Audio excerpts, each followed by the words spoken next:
The morning of April 23rd, 1945 broke grey and silent over the southern hills of Okinawa. Corporal James Sullivan of the 1st Marine Division crouched in a shell crater, his hands still trembling from the firefight that had ended just an hour before. The stench of cordite hung in the air like a funeral shroud.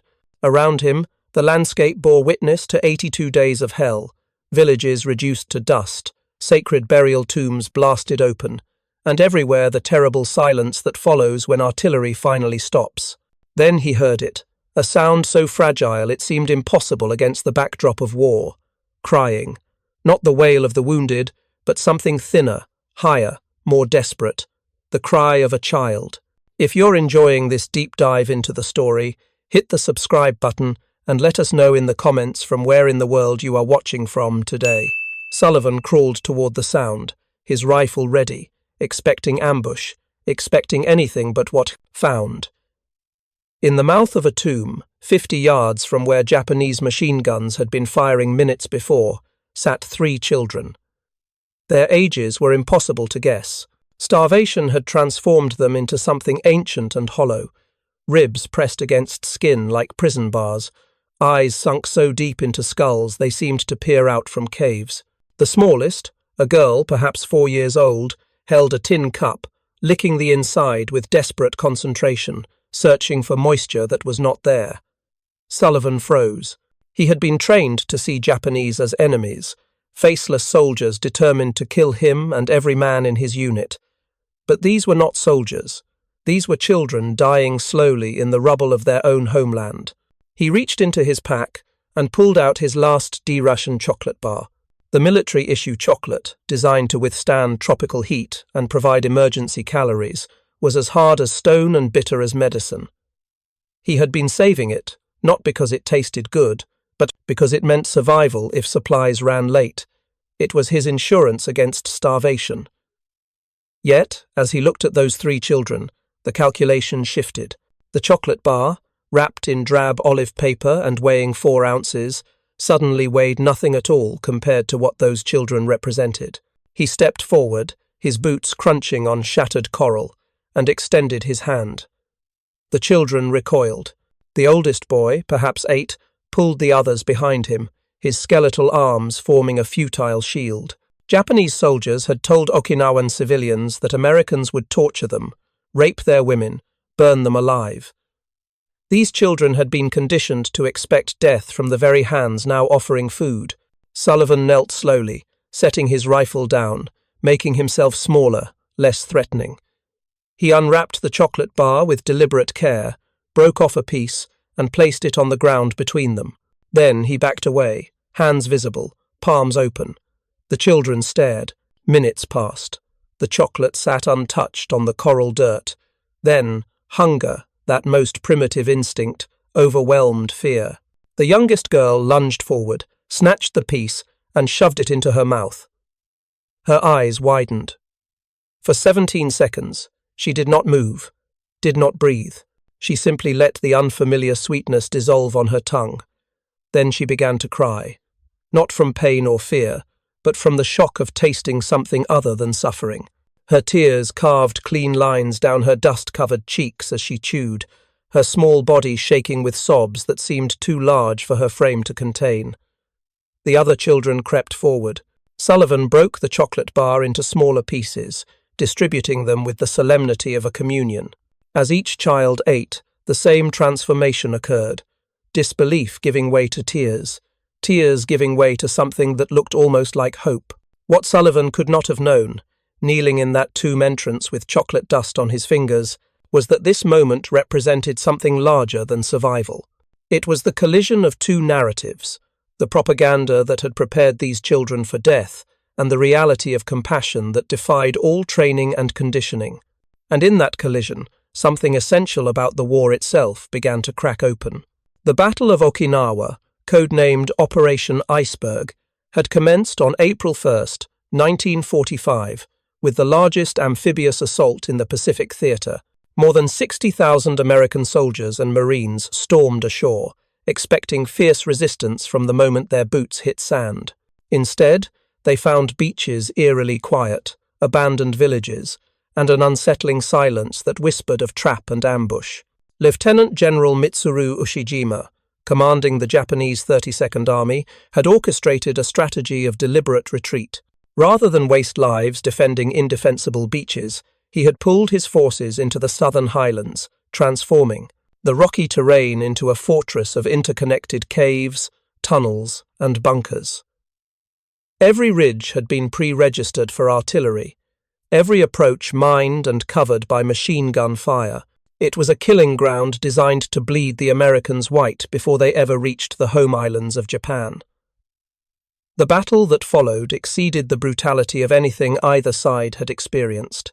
Marines and soldiers clawed forward, yard by yard, using flamethrowers to burn out caves, calling in naval bombardment that pulverized hillsides into ash, only to watch Japanese troops emerge from deeper tunnels once the barrage lifted. The dead accumulated so quickly that burial details could not keep pace. Bodies lay in the sun, swelling and rotting, until the stench became another weapon of war, another assault on sanity. By late April, when Corporal Sullivan found those children, the American advance had devolved into attritional nightmare. The 7th Infantry Division and 96th Division, ground down by constant combat, had been replaced by the 27th and 77th. Casualty rates approached levels not seen since the Western Front of the First World War. Commanders spoke in grim calculations, measuring objectives not in miles captured, but in lives spent per 100 yards of ground. Yet, amid this industrial-scale killing, another war was unfolding. One fought not between armies, but between hunger and survival.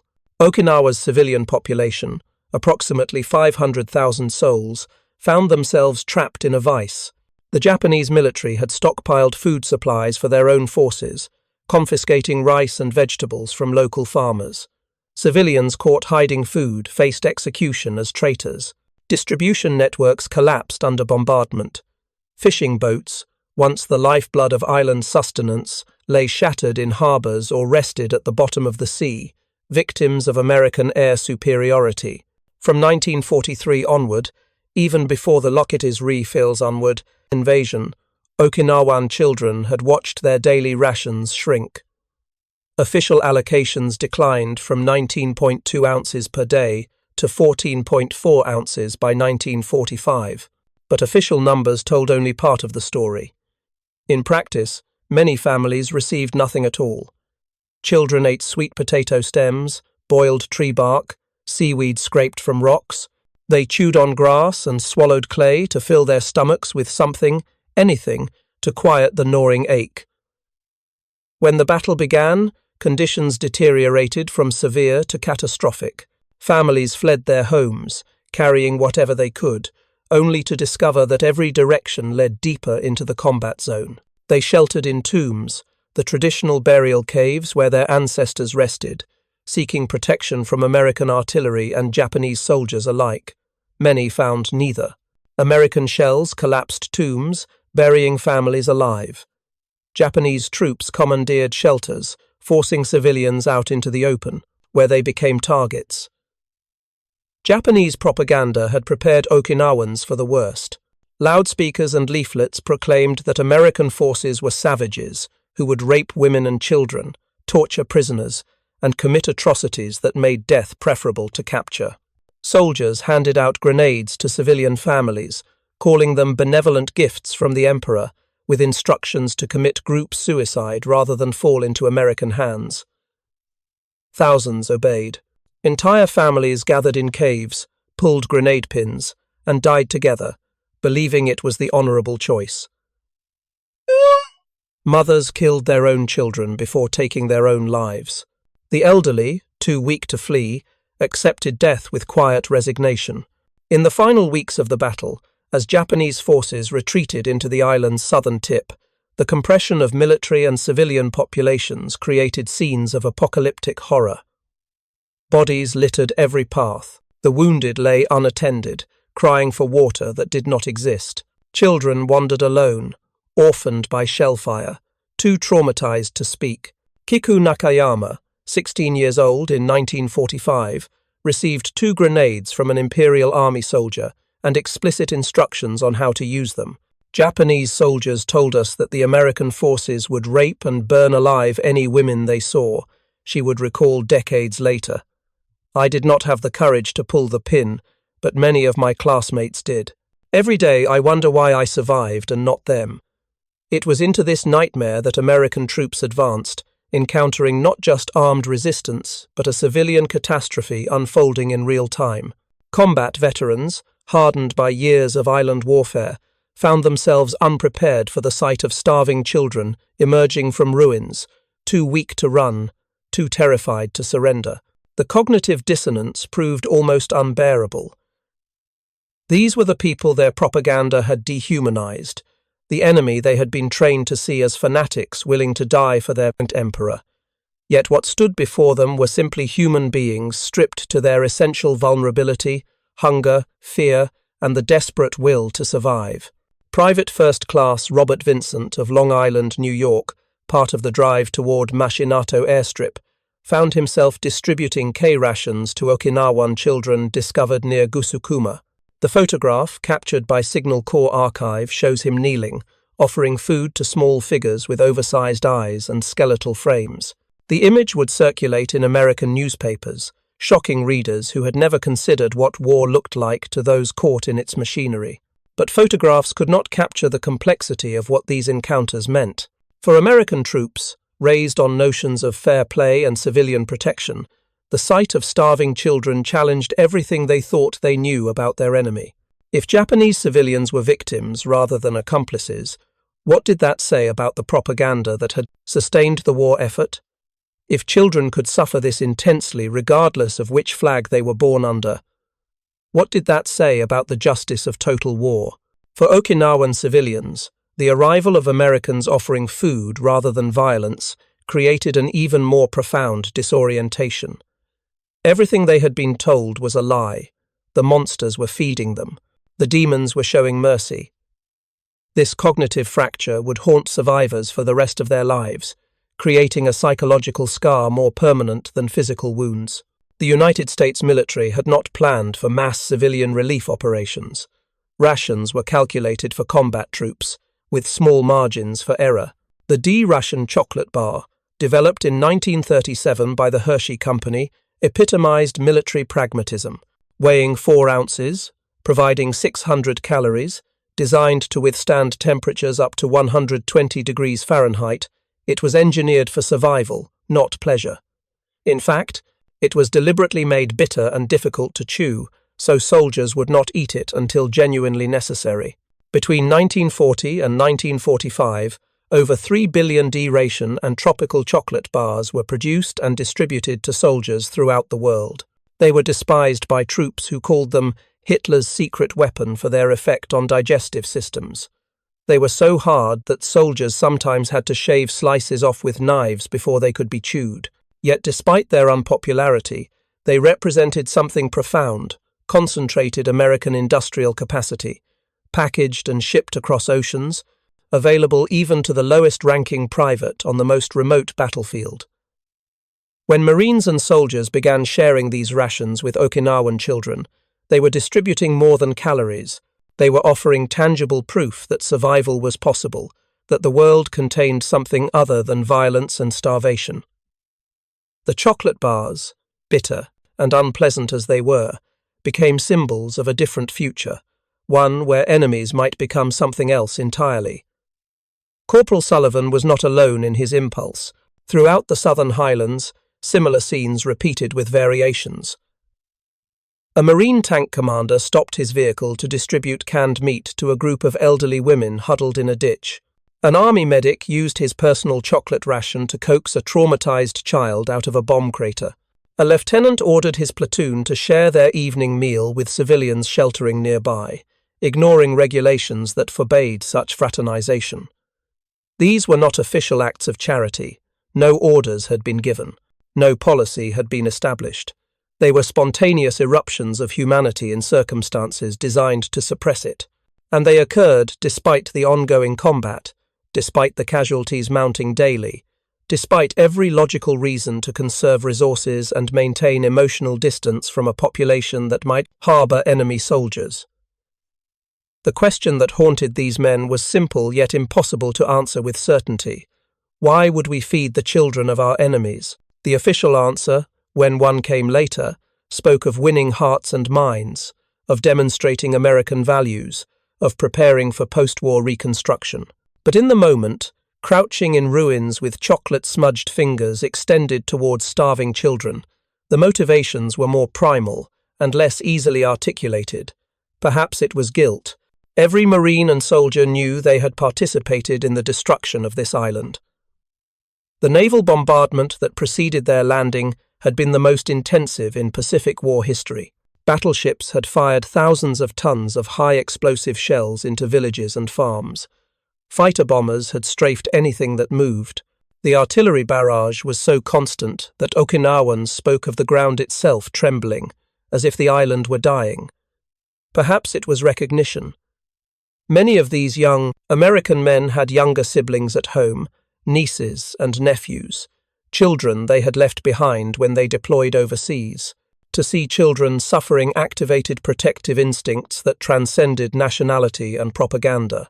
The face of a starving Okinawan child collapsed the distance between us and them, transforming abstract enemies into concrete human beings who deserved protection simply because they were small and vulnerable and suffering. Or perhaps it was something simpler still. The basic human inability to watch children die when the means to save them rests in your pocket. Ideology and training can suppress compassion for a time, but hunger strips away all pretense. A child's cry for food speaks a universal language that requires no translation. Whatever the motivation, the effect was undeniable. Okinawan civilians who accepted food from American hands began to question everything they had been told. If Americans fed them instead of killing them, what other lies had Japanese propaganda spread? If the enemy showed mercy, what did that say about their own leaders who had ordered mass suicide rather than surrender? The psychological impact rippled outward in ways no strategist had anticipated. Civilians who might have hidden Japanese soldiers or provided intelligence now cooperated with American forces. Families emerged from caves when promised food and safety. The rate of civilian casualties, while still horrific, began to decline as trust, however fragile and tentative, started to replace terror. Japanese military commanders recognized the danger immediately. Okinawan collaboration, even at the level of accepting food, undermined the narrative of total resistance. Orders went out forbidding civilians from approaching American lines. Soldiers were instructed to shoot anyone attempting to surrender.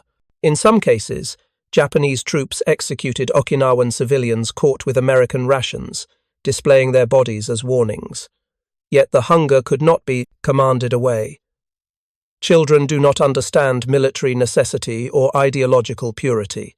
They understand only the immediate sensation of starvation, the pain that fills every waking moment and invades dreams. When an American soldier offered chocolate, the choice was not between loyalty and betrayal, but between dying slowly and eating.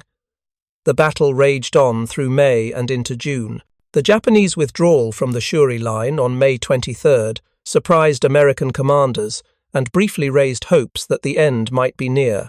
But Lieutenant General Ushijima had merely compressed his forces into a tighter perimeter in the south, taking thousands of Okinawan civilians with him, using them as human shields and labor force.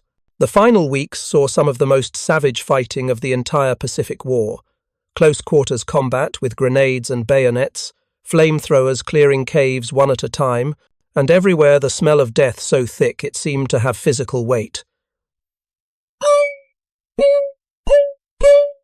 22nd, Ushijima, realizing his position was hopeless, committed ritual suicide.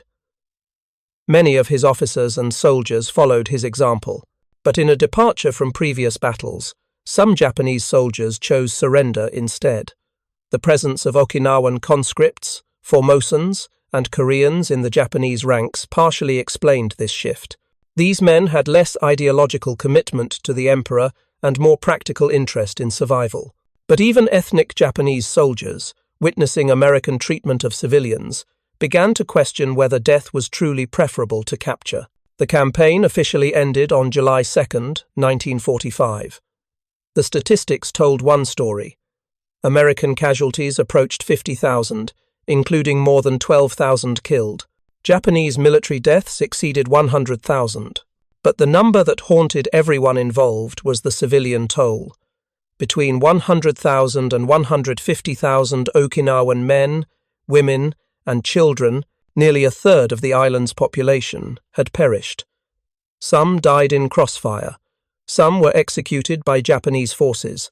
Some committed suicide, believing they had no alternative. And many, perhaps most, simply starved. In the aftermath, as Marines and soldiers began the grim work of pacifying the island and processing survivors, the full scope of the humanitarian catastrophe became apparent. Refugee camps swelled with orphans, elderly, and traumatized families.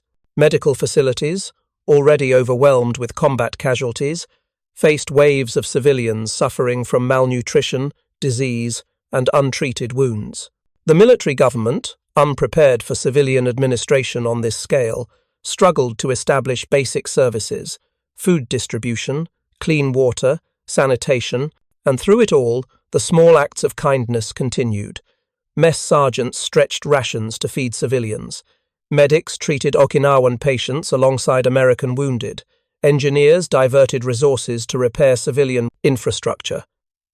These efforts were ad hoc, disorganized, and insufficient to the need, but they represented something new in the Pacific War. The beginning of an understanding that victory required more than military conquest. It demanded reconstruction and reconciliation. If you find this story engaging, please take a moment to subscribe and enable notifications. It helps us continue producing in-depth content like this. Corporal Sullivan survived the battle. He carried the memory of those 3 children for the rest of his life. In letters home, he described not the combat that earned him a Bronze Star, but the morning he gave away his last chocolate bar. Years later, as an old man living in Pennsylvania, he would tell his grandchildren about Okinawa, not dwelling on the horrors he had witnessed, but returning again and again to that moment in the tomb entrance, when fear gave way to trust, and children cried not from pain, but from the unexpected taste of sweetness. He never learned what became of those 3 children. The chaos of the battle's final weeks scattered refugees across the island. Records were non-existent or lost. Thousands of orphans were processed through camps with only vague identification. But Sullivan chose to believe they survived, that the chocolate he gave them provided enough energy to last one more day, and that one more day made the difference between death and life. Was he right? The odds were against it.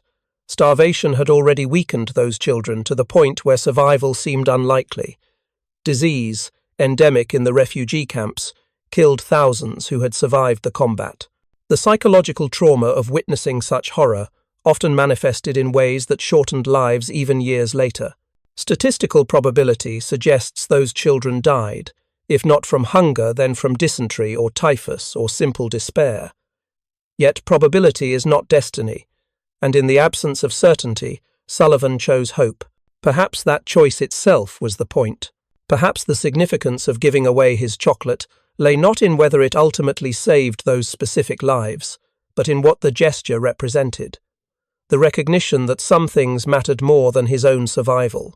The acknowledgement that the enemy children were still children. The refusal to let war completely extinguish compassion. This, then, was the profound irony at the heart of the Battle of Okinawa. The same military that had bombed the island into rubble now attempted to feed its survivors. The same soldiers who had killed Japanese soldiers by the thousand now wept at the sight of Japanese children starving. The machinery of total war, designed to break nations and crush resistance, found itself unable to maintain the necessary distance between destroyer and human being. The transformation did not happen overnight. In the weeks following the battle's end, as the monsoon rains turned Okinawan soil into red mud and washed the coral dust from shattered buildings, American forces found themselves governing a broken population.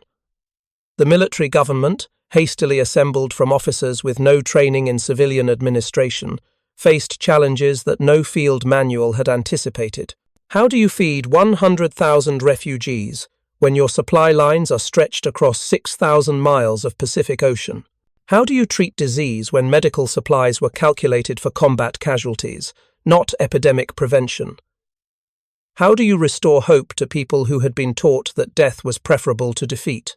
Lieutenant Colonel Samuel Morrison, assigned to oversee civilian affairs in the southern sectors, walked through the refugee camps each morning with a clipboard and a growing sense of inadequacy. The camps, established in former sugarcane fields and around damaged schools, housed families in conditions that barely qualified as human. Tents when available, lean-tos constructed from salvaged materials when not, open latrines that bred disease, water, a distribution that required hours of waiting in lines that stretched beyond the horizon. Morrison, a lawyer from Portland, Oregon, in civilian life, had volunteered for military service, expecting to contribute to victory through legal expertise or administrative efficiency. Instead, he found himself making decisions about life and death based on resources that never seemed adequate to the need. Should medical supplies go to treating American wounded or preventing typhus among civilians? Should construction materials repair military infrastructure or civilian housing? Should food rations maintain American nutritional standards or stretch to cover the maximum number of Okinawan mouths? In his diary, found decades later among his papers, Morrison wrote with startling honesty about the moral complexity of his position. "We came here to destroy Japan's capacity to make war. We succeeded beyond our most optimistic projections. But now we discover that destroying a nation's military requires destroying much of what makes life possible for ordinary people. And having broken these people's world, we find ourselves responsible for putting it back together. The question is whether we have the wisdom or resources to build something better than what we destroyed." The daily reality was both more mundane and more heartbreaking than grand strategy sessions in Washington could capture. Morrison's staff, cobbled together from combat officers and enlisted men who had volunteered for civilian affairs duty, operated out of a damaged concrete building that had once housed the local prefecture administration.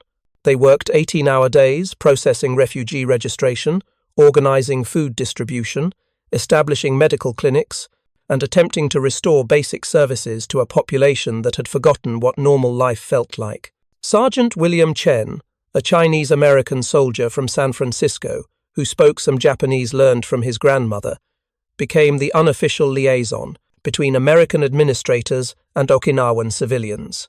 His daily routine involved walking through the camps, listening to complaints, requests, and stories that gradually revealed the scope of trauma the population had endured. Children who had not spoken since watching their parents die, women who flinched at any sudden movement, conditioned by months of artillery bombardment, elderly men who sat motionless for hours, staring at nothing, unable to process the transition from terror to safety. Chen's reports, filed weekly with Morrison's office, documented the slow process of psychological healing alongside the more visible work of physical reconstruction. The first signs of hope, he noted, often centered around food. A child who began to smile during meal distribution. A mother who asked for extra rations not for herself but for her family. An elderly man who volunteered to help serve meals, transforming from recipient to participant in the process of survival. But trust remained, fragile, easily shattered by misunderstanding or insensitivity. When American soldiers searched civilian belongings for weapons, traumatized families interpreted the action as prelude to execution. When medical personnel tried to vaccinate children against disease, parents sometimes fled, believing their children were being poisoned. When registration required personal information, many refugees provided false names, convinced that identification meant targeting for future persecution. The breakthrough came through food, but not in ways anyone had planned. Private Anthony DeMarco, assigned to mess duty at a camp near Naha, discovered that standard American rations made many Okinawan children violently ill. Their systems, weakened by months of starvation, could not process the high-fat content of military food. Canned meat caused severe diarrhea. Powdered milk produced cramps and vomiting. Even the despised D-ration chocolate, when consumed in quantity, overwhelmed digestive systems that had adapted to subsistence. DeMarco, the son of Italian immigrants who had grown up poor in Boston's North End, recognized the symptoms of malnutrition from his own childhood during the Depression. He began experimenting with diluted broths, rice porridge mixed with small amounts of American rations, and gradually increasing portions as children's systems adapted. His improvised feeding program, conducted without official approval and using supplies he technically had no authority to distribute, proved more effective than formal relief efforts managed by officers with advanced degrees but no experience with hunger. Word of DeMarco's success spread through the camps via the invisible networks that sustained refugee communities. Families began requesting assignment to his feeding station. Other mess sergeants started copying his methods. Within weeks, what had begun as one private's unauthorized compassion became unofficial policy throughout the American zone of control. The camp's psychological impact proved as significant as the nutritional benefits. Children who had learned to associate adult authority with violence discovered that some adults provided comfort instead.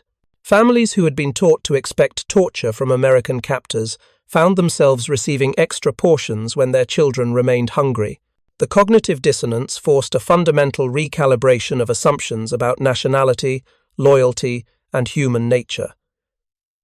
If you find this story engaging, please take a moment to subscribe and enable notifications.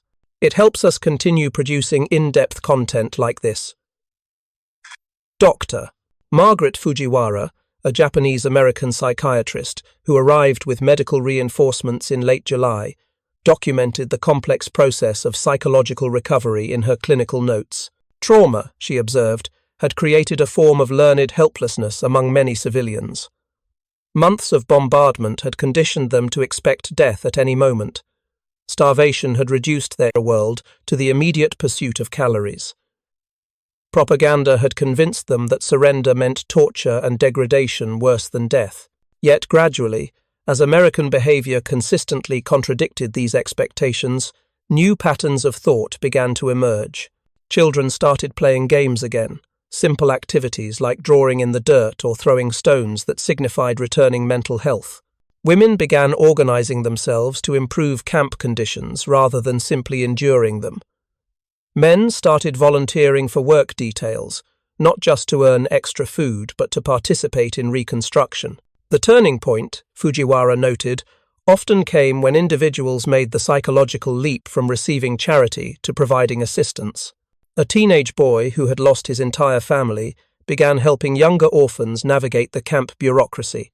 A woman whose husband had died in the caves started teaching other women basic English phrases that facilitated communication with American personnel. An elderly man who had initially refused all contact with Americans began sharing information about unexploded ordnance locations, potentially saving lives on both sides. These acts of agency, small though they seemed, represented fundamental shifts in self-perception. Refugees were transforming themselves from victims into participants, from objects of policy into subjects with their own capacity for decision and action. The change was internal and invisible, but its effects rippled outward through families, communities, and eventually the entire civilian population. American personnel, meanwhile, underwent their own transformation. The Marines and soldiers who had conquered Okinawa through superior firepower and industrial capacity found themselves learning from the people they had defeated. Okinawan agricultural techniques, adapted to the island's unique soil and climate, proved more effective than American farming methods. Traditional medicines, dismissed initially as primitive, superstition, sometimes worked better than modern pharmaceuticals for treating specific conditions. Local knowledge about weather patterns, water sources, and safe routes through damaged terrain became invaluable for reconstruction efforts. Corporal David Yamamoto, a Nisei soldier whose parents had been interned in California while he fought overseas, became one of the most effective cultural bridges between American administrators and Okinawan civilians. His ability to speak Japanese fluently, combined with his understanding of what it meant to be viewed with suspicion by one's own government, gave him unique insight into the refugee experience. Yamamoto's reports to Colonel Morrison revealed the depth of cultural misunderstanding that complicated relief efforts. American efficiency, prized in military operations, often seemed callous to Okinawans accustomed to more deliberative decision-making processes. American directness, valued for its clarity, sometimes appeared rude to people, raised in cultures that emphasized indirect communication. American individualism, celebrated as democratic virtue, conflicted with Okinawan communal traditions that prioritized group harmony over personal preference. Yet the same cultural differences that created friction also generated opportunities for mutual education. American ideas about gender equality, strange and threatening to traditional Okinawan society, gradually gained acceptance when demonstrated through fair distribution of resources and medical care. American concepts of due process, initially incomprehensible to people accustomed to arbitrary authority, became appreciated when consistently applied to refugee disputes and administrative decisions. The children, as always, adapted most quickly. Okinawan children learning English phrases from American soldiers, American GIs learning Okinawan folk songs from children in the camps, games that crossed language barriers, basketball played with improvised equipment, marble, contests using coral stones, storytelling sessions where gestures and expressions conveyed meaning beyond words. In September 1945, as news of Japan's formal surrender reached Okinawa, the island's population faced another psychological adjustment. The war was over, but what did that mean for people whose homes had been destroyed, whose families were scattered or dead, whose traditional way of life had been obliterated? Victory and defeat were abstractions.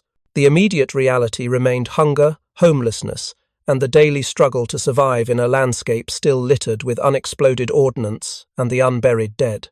Morrison, promoted to full colonel and assigned to oversee long-term reconstruction, found himself planning for a future that no one could clearly envision. Should Okinawa be rebuilt as it had been, a traditional agricultural society with minimal industry and deep respect for Japanese customs? Should it be modernized according to American models, with democratic institutions, capitalist economics, and individual rights? Should it become something entirely new, a hybrid culture that combined the best elements of both traditions while discarding the worst? The answer emerged organically, through thousands of small decisions made by individuals navigating the intersection of survival and choice.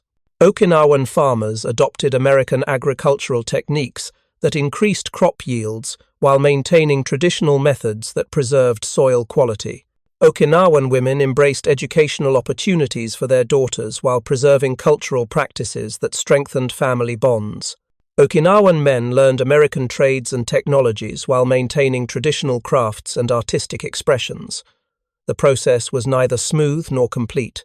Conservative elements within Okinawan society resisted American influence, viewing cultural change as betrayal of ancestors and tradition. Progressive elements sometimes embraced American ideas too, uncritically, discarding valuable customs in their enthusiasm for modernity. American administrators, transferred to other assignments as military priorities shifted, left behind policies and programs that sometimes contradicted each other or failed to account for local conditions. Yet something significant had been accomplished. A population that had been taught to expect death from their enemies instead found life. Children who had been conditioned to commit suicide rather than surrender instead learned to trust strangers who offered food and safety. Families torn apart by war slowly began the process of reconstruction, not just of buildings and infrastructure, but of hope itself. The chocolate bars that had started this transformation were long since consumed, their wrappers scattered by wind or burned for fuel during the desperate days of early reconstruction. But their impact endured in ways both tangible and invisible. The calories they provided helped specific children survive, specific days when survival was uncertain. The gesture they represented helped specific families trust specific American soldiers at specific moments when trust seemed impossible. More broadly, those chocolate bars had demonstrated something that military strategists and political theorists often overlooked in their calculations. Compassion, even in small doses, possessed its own strategic value. Kindness, even when not officially sanctioned, could accomplish objectives that force alone could never achieve. The recognition of shared humanity, even between enemies, could plant seeds of reconciliation that might eventually bear fruit in peace. By December 1945, as the first winter of peace settled over Okinawa, refugee camps were being replaced by more permanent housing. Schools reopened with curricula that blended American democratic ideals with Okinawan cultural traditions. Medical clinics treated diseases that had once been death sentences. Agricultural programs began, restoring productivity to fields scarred by battle. The transformation was incomplete and imperfect. Thousands of Okinawans had died needlessly in the final months of the war, victims of propaganda that convinced them death was preferable to surrender. Thousands more carried psychological scars that would never fully heal. Trauma passed down through generations in ways both obvious and subtle. The island's environment, poisoned by explosives and scarred by bombardment, would require decades to recover. Yet for those who survived, the immediate post-war period held possibilities that had seemed unimaginable during the dark days of battle. Children were growing up in a world where Americans represented safety rather than threat, where education was available regardless of gender or social class, where individual merit mattered more than family lineage or political connections. Corporal Sullivan, rotated back to the United States in early 1946, carried with him the memory of 3 children crying as they tasted chocolate for the first time. He had given them 4 ounces of bitter military ration, designed for survival rather than pleasure. In return, they had given him something more valuable than he realized at the time: the knowledge that even in the midst of total war, even when trained to see enemies as less than human, it remained possible to choose compassion over indifference, mercy over vengeance, life over death. He settled in Pennsylvania, married his hometown sweetheart, raised 4 children of his own. In the evenings, when his grandchildren visited, he would tell them stories about the war. Not the dramatic tales of combat and heroism that filled movies and books, but quieter stories about the moment when an enemy child's tears taught him something essential about what it meant to be human. Those grandchildren grew up, had children of their own, and passed down the story of great-grandfather's chocolate bar. The details changed slightly with each telling, as stories do, but the essential truth remained unchanged. In the worst of circumstances, small acts of kindness could make the difference between hope and despair, between survival and death, between a future worth living and no future at all. The Battle of Okinawa ended on July 2nd, 1945, but its legacy continued in the lives it touched and changed. The island rebuilt itself, becoming prosperous and peaceful, a bridge between cultures rather than a battlefield between enemies. The children who survived grew up to become teachers, farmers, doctors, artists who contributed to a world their parents could never have imagined. Some of those children, now elderly, still remember the taste of American chocolate offered by strangers in uniforms. They remember the shock of discovering that enemies could show mercy, that surrender could mean salvation rather than torture, that survival was possible even when everything familiar had been destroyed. They remember crying not from pain but from relief, not from fear but from the unexpected sweetness of hope in the midst of despair. And in remembering, they carry forward the essential lesson of that terrible spring, that humanity can survive even the worst that human beings can inflict upon each other, if we never completely abandon our capacity to see the child in our enemy's face and offer what comfort we can. The war had taught them that nations could destroy each other with terrifying efficiency. The peace taught them that people could rebuild each other with simple acts of kindness, one chocolate bar, one shared meal, one moment of recognition at a time. In the end, that may have been the most important victory of all. Not the military conquest that secured strategic objectives, but the human triumph that proved compassion could survive even total war. The children who cried while eating chocolate in the ruins of Okinawa grew up to understand something their leaders had forgotten, that the future belongs not to those who can destroy their enemies most efficiently, but to those who can transform enemies into friends through the patient work of recognition, respect, and care. The last American occupation forces left Okinawa in 1972, 27 years after the battle ended. By then, the island had become something unprecedented in the Pacific, a place where former enemies had learned to live together in peace, where children of different nationalities played together in schools, where the memory of war served not to perpetuate hatred, but to remind everyone of the precious value of peace. The chocolate bars were gone, consumed long ago, or rotted away in tropical humidity, but their legacy endured in every act of international cooperation, every moment of cross-cultural understanding, every choice to extend kindness rather than suspicion to strangers who might once have been considered enemies. That legacy belongs not to governments or generals, but to individuals who made individual choices in individual moments when compassion competed with fear and chose compassion. It belongs to Corporal Sullivan and Private DeMarco and thousands of others whose names were never recorded in official histories, but whose actions proved that even in the midst of humanity's worst impulses, our best impulses could still prevail. It belongs to the children who accepted food from enemy hands and lived to tell their own children that enemies could become friends. It belongs to every person who has ever chosen to see the human being behind the uniform, the individual behind the ideology, the child behind the propaganda. The taste of chocolate may fade from memory, but the taste of hope, once experienced, never completely disappears. It passes from one generation to the next, carried in stories and songs and simple acts of kindness that prove, again and again, that love is stronger than hate, that mercy triumphs over vengeance, that life always finds a way to assert itself against the forces of death. The war ended, the people endured, the children survived. And somewhere in that survival, in that endurance, in that continuation of life, despite everything that tried to destroy it, lies the real victory that no military campaign could ever achieve, and no political settlement could ever guarantee. Thank you for watching. For more detailed historical breakdowns, check out the other videos on your screen now, and don't forget to subscribe.